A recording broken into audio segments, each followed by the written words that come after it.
Merci, Madame Fraisse. La parole est à Madame Bernadette Laclais pour le groupe socialiste, écologiste et républicain et pour 5 minutes.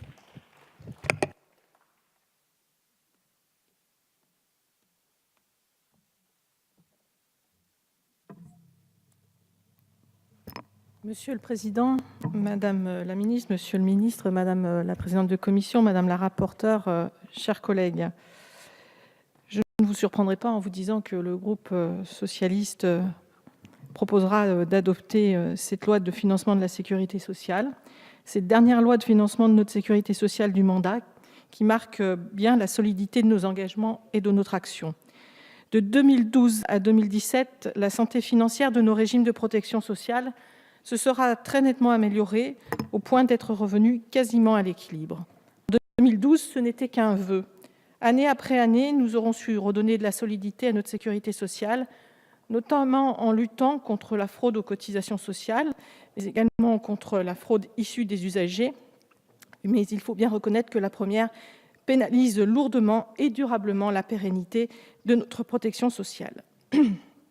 Fidèle à nos engagements, ce travail de redressement s'est fait en maintenant et en améliorant la qualité du service, en accroissant son universalité, en diminuant le reste à charge des usagers.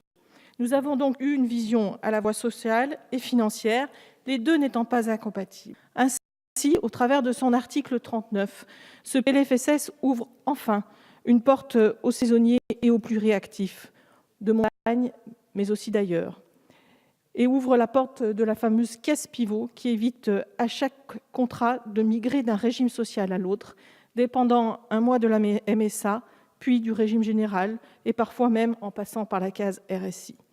Nous offrons encore, en accord avec nos promesses, une grande simplification à ces travailleurs saisonniers qui enchaînent contrats et statuts tout au long de l'année. La même caisse peut porter leur dossier sans en changer le temps d'un contrat court.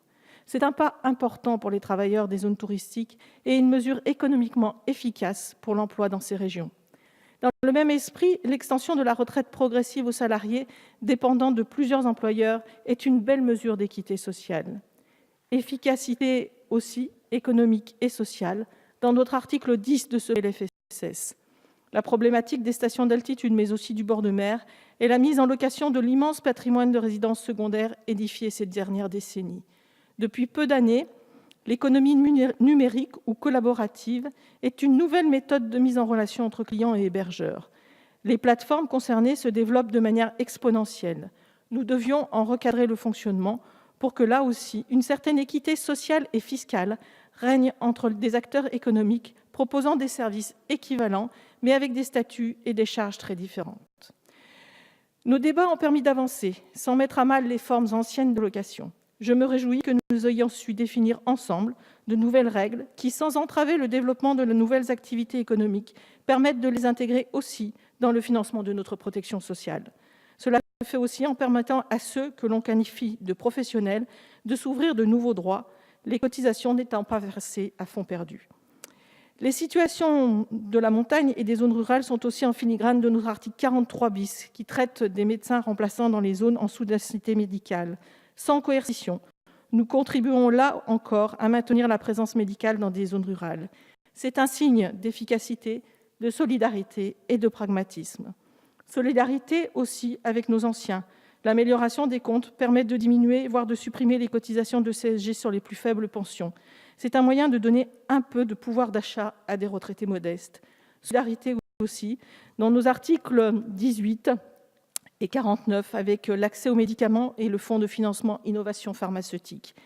Enfin, article 38 bis avec la simplification de l'accès à la CMU-C et à l'ACS, ou encore avec l'article 40 traitant des souffrances psychiques chez l'enfant.